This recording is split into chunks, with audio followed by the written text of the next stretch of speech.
Hi friends, welcome back to my channel Viola's kitchen. എല്ലാവരും എന്ത് പറയുന്നു? സുഖമായിരിക്കുന്നു എന്ന് വിശ്വസിക്കുന്നു.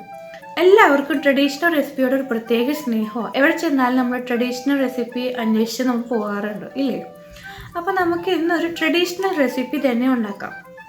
അതുപോലെ തന്നെ ഇതൊരു റീജിയണൽ റെസിപ്പിയും കൂടിയാണ്, അതായത് തൃശ്ശൂർ സ്റ്റൈലിൽ ഫിഷ് കറി. ഒത്തിരി പേര് എന്നോട് ചോദിച്ചായിരുന്നു ഈ തൃശ്ശൂർ സ്റ്റൈലിലുള്ള മീൻ കറിയുടെ റെസിപ്പി തരാമോ എന്ന്. അപ്പം ഞാൻ വിചാരിച്ചു എന്നാൽ ശരി, ഒരു വീഡിയോ ചെയ്യാം. വളരെ ഈസിയും വളരെ ടേസ്റ്റിയുമാണ് ഈ റെസിപ്പി.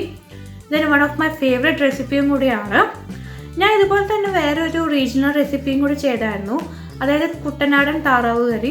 കാണാത്തവർക്ക് വേണ്ടിയിട്ട് മുകളിൽ ഒരു ലിങ്ക് വരും, അത് ക്ലിക്ക് ചെയ്താൽ നിങ്ങൾക്ക് ആ വീഡിയോയ്ക്ക് പോകാം. അല്ലെന്ന് വെച്ച് കഴിഞ്ഞാൽ താഴെ ഞാൻ ഡിസ്ക്രിപ്ഷൻ ബോക്സിൽ അതിൻ്റെ ലിങ്ക് ഇടാം, അപ്പം നിങ്ങൾക്ക് ലെറ്റർ കാണാവുന്നതാണ് അത്. അപ്പം നമുക്ക് നോക്കാം ഇതെങ്ങനെയാണ് ഉണ്ടാക്കണേന്നുള്ളത്.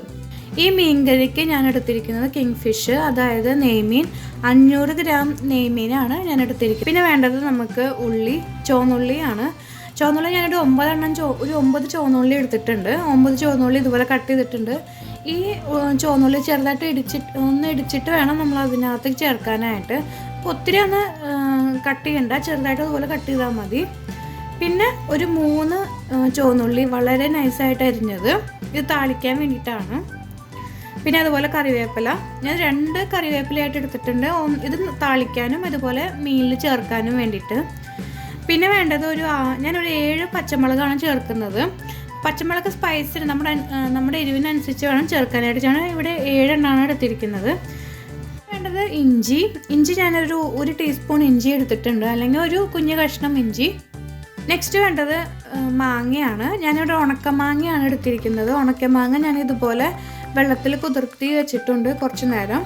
അപ്പം ഞാനിവിടെ എടുത്തിരിക്കുന്നത് ഒരു മാങ്ങയുടെ ഉണക്കമാങ്ങയാണ് എടുത്തിരിക്കുന്നത്.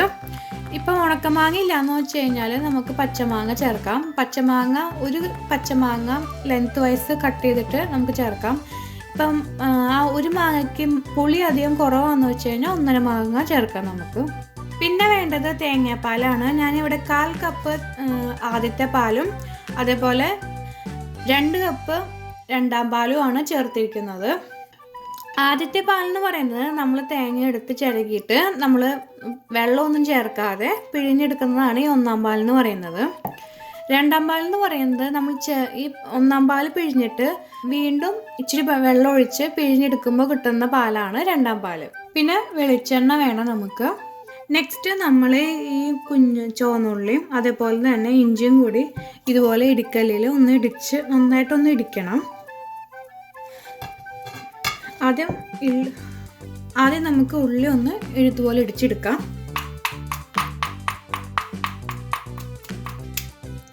അപ്പം ഏകദേശം ഇതുപോലെ ഒത്തിരി അങ്ങോട്ട് ഇടിക്കണ്ട, ചെറുതായിട്ടൊന്നെല്ലാം കൂടി ഒന്ന് ചതച്ചാൽ മതി. നെക്സ്റ്റ് നമുക്ക് ഇഞ്ചി ഇടാം. ഇഞ്ചി ഇതുപോലെ ഒന്ന് ചെറുതായിട്ടൊന്ന് ചതച്ചെടുക്കണം.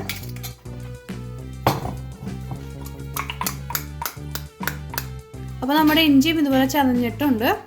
അപ്പോൾ നമ്മുടെ ഇഞ്ചിയും ഇതുപോലെ റെഡി ആയിട്ടുണ്ട്. ഇനി നെക്സ്റ്റ് എന്നാ ചെയ്യണമെന്ന് വെച്ച് കഴിഞ്ഞാൽ നമ്മൾ ഇതിനകത്ത് ഒരു മൺചട്ടി എടുക്കണം. മൺചട്ടി വേണമെന്നില്ല, പക്ഷെ വേറെ നമുക്കിഷ്ടമുള്ള ഒരു വേറെ ഏതായാലും മതി. മൺചട്ടി ആയിരിക്കും നമ്മൾ കറി വയ്ക്കാനായിട്ട് കുറച്ചുകൂടി ടേസ്റ്റി ആയിട്ട് വരാം. അപ്പോൾ ഞാനൊരു മൺചട്ടിക്കകത്ത് നമ്മൾ മീനിട്ട് കൊടുക്കുന്നുണ്ട്. ഇനി ഇതിലേക്ക് ഉണക്കമാങ്ങ ഇട്ട് കൊടുക്കുന്നുണ്ട്. പിന്നെ പച്ചമുളക്, പിന്നെ കറിവേപ്പില ഇടുമ്പോഴത്തേനും നമ്മളൊന്ന് ചെറുതായിട്ട് ഇതുപോലെ ഒന്ന് കീറിയിട്ട് വേണം ഇടാനായിട്ട്. അതുപോലെ പച്ചമുളകും കീറിയിട്ടാണ് നമ്മൾ ഇടേണ്ടത്.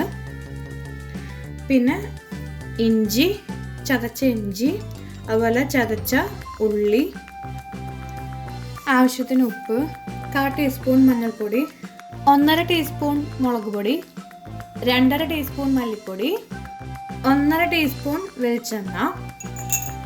ഇനി ഇത് നന്നായിട്ട് ഒന്ന് കൈകൊണ്ട് തിരുമ്പി വെക്കണം. നല്ലതുപോലെ തിരുമ്പിയിട്ട് വേണം വെക്കാനായിട്ട്. മസാലാസ് അതുപോലെ ഉള്ളിയും പച്ചമുളകും കറിവേപ്പിലയും എല്ലാ കഷ്ണത്തിലേക്കും ആവുന്ന വിധത്തിൽ നമ്മൾ നന്നായിട്ടൊന്ന് മിക്സ് ചെയ്യണം. ഇപ്പോൾ നന്നായിട്ട് ഇതുപോലെ തിരുമ്പി വെച്ചിട്ടുണ്ട്. ഇനി ഒരു അരമണിക്കൂർ നേരം നമുക്കത് മാരിനേറ്റ് ചെയ്ത് വെക്കണം. ഇനി നമ്മൾ നെക്സ്റ്റ് എന്താ ചെയ്യേണ്ടതെന്ന് വെച്ചാൽ ഇതുപോലെ ഗ്യാസ് ഓൺ ചെയ്ത് ഇതിലേക്ക് നമ്മൾ ഈ 2-ാം പാൽ ഒഴിച്ചു കൊടുക്കുകയാണ്. ഇതിപ്പോൾ ഒഴിച്ചു എല്ലാതും. ഇനി 2-ാം പാൽ ഒഴിച്ചിട്ട് നന്നായിട്ടൊന്ന് ഇളക്കാം. എന്നിട്ട് ഈ 2-ാം പാലിൽ കിടന്നിട്ട് വേണം നമ്മുടെ ഈ മീൻ തിളയ്ക്കാനായിട്ട്. അതായത് 2-ാം പാലിൽ കിടന്നിട്ട് വേണം നമ്മുടെ മീൻ കുക്കാവാനായിട്ട്. അപ്പോൾ നമ്മൾ ഇതിലേക്ക് നന്നായി ഇളക്കി ഈ മീനിലേക്ക് എല്ലാത്തിലേക്കും എത്താവുന്ന രീതിയിൽ ഈ തേങ്ങാപ്പാൽ ഒഴിക്കണം. ഇനി നെക്സ്റ്റ് ഇത് അടച്ചു വെച്ച് നമുക്ക് വേവിക്കണം. മീൻ കുക്കാവുന്ന വരെ അത് വേവിക്കണം. ഇത് മീഡിയം ഫയറിൽ വേണം ഇടാനായിട്ട്. ഇതുപോലെ പയ്യെ ഒന്ന് ഇളക്കി കൊടുക്കണം, അല്ലെങ്കിൽ ചിലപ്പോൾ അത് അടി പിടിക്കാൻ ചാൻസസ് ഉണ്ട്. ഒരു ഫേവറേറ്റ് ഫിഷ് കറിയാണ് ഇത്, തൃശ്ശൂർ സ്റ്റൈല്. പിന്നെ വേറൊരു ഫേവറേറ്റ് റെസിപ്പിയാണ് മീൻ പൊള്ളിച്ചത്. അതിൻ്റെ റെസിപ്പി ഞാൻ ഇട്ടിട്ടുണ്ട് കേട്ടോ. അപ്പം നിങ്ങൾ ആരെങ്കിലും കാണാത്തവരുണ്ടെന്ന് വെച്ച് കഴിഞ്ഞാൽ മേലൊരു ലിങ്ക് ഉണ്ടോ, അത് ക്ലിക്ക് ചെയ്താൽ നിങ്ങൾക്ക് കാണാൻ പറ്റും. അല്ലാന്ന് വെച്ച് കഴിഞ്ഞാൽ ഞാൻ ഡിസ്ക്രിപ്ഷൻ ബോക്സിൽ ഇടാം കേട്ടോ. അപ്പോൾ നിങ്ങൾക്ക് കാണാം കേട്ടോ ഈ കേരള ഫിഷ് പൊള്ളിച്ചത് എങ്ങനെയാണെന്ന്. അതും വളരെ നല്ല റെസിപ്പിയാണ്. അതും ട്രൈ ചെയ്ത് നോക്കണം കേട്ടോ എല്ലാവരും. അപ്പോൾ നമുക്കിതൊന്ന് തിളയ്ക്കാനായിട്ട് വെക്കണം. അപ്പോൾ ഞാനത് അടച്ചു വെച്ചിട്ട് കുറച്ച് നേരം തിളയ്ക്കാൻ വെക്കുവാണേ. ഇപ്പം നമ്മുടെ ഫിഷ് കറി നന്നായിട്ട് തിളച്ച് വന്നിട്ടുണ്ട്.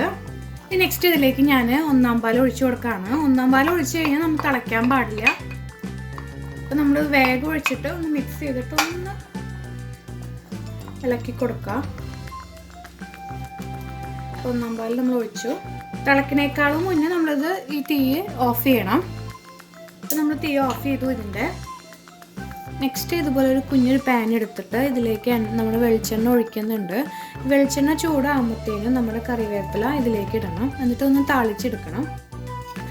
ഒന്ന് ചെറുതായിട്ടൊന്ന് ഫ്രൈ ചെയ്തിട്ട് എടുക്കണം. ഇത് വേണമെങ്കിൽ ഈ സ്റ്റെപ്പ് സ്കിപ്പ് ചെയ്യാം. അല്ലാന്ന് വെച്ചാൽ ഇത് ചെയ്യുമ്പോഴത്തേനും ഒരു പ്രത്യേക ഫ്ലേവർ നമുക്ക് കിട്ടും.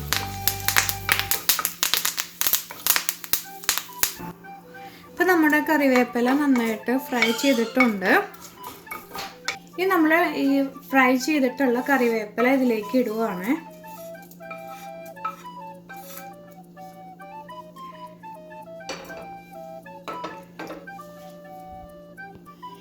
ഇനി നെക്സ്റ്റ് എന്നാ ചെയ്യേണ്ടതെന്ന് വെച്ച് കഴിഞ്ഞാൽ നമ്മൾ കറിവേപ്പില വാട്ടിയ വെളിച്ചെണ്ണയിൽ തന്നെ നമ്മളിതിലേക്ക് ഈ ചുവന്നുള്ളി കുഞ്ഞതായിട്ട് എരിഞ്ഞത് ഇതിലേക്ക് ഇടുവാണ്.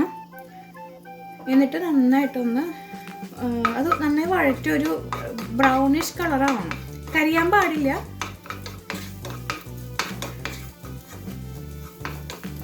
ഇതുപോലെ ഇങ്ങനെ ഇളക്കിക്കൊണ്ടിരിക്കണം. വേണമെന്ന് വെച്ച് കഴിഞ്ഞാൽ ഇച്ചിരി വെളിച്ചെണ്ണ ഒഴിക്കാം കേട്ടോ. ഏകദേശം വാടിക്കഴിയാറാകുമ്പോഴത്തേക്കും നമ്മുടെ ഇതിലേക്ക് നുള്ളിലേക്ക് മഞ്ഞൾപ്പൊടി, അതുപോലെ ഒരു 1/4 ടീസ്പൂൺ മുളക് പൊടി ഇടുന്നുണ്ട്.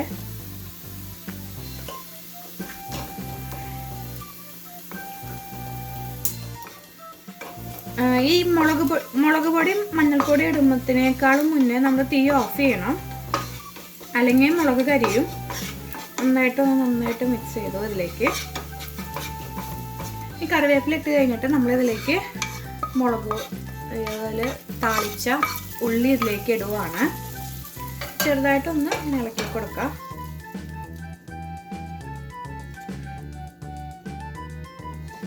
അപ്പം നമ്മുടെ മീൻകറി തൃശ്ശൂർ സ്റ്റൈലിലുള്ള പാലൊഴിച്ച മീൻകറി റെഡി ആയിട്ടുണ്ട്.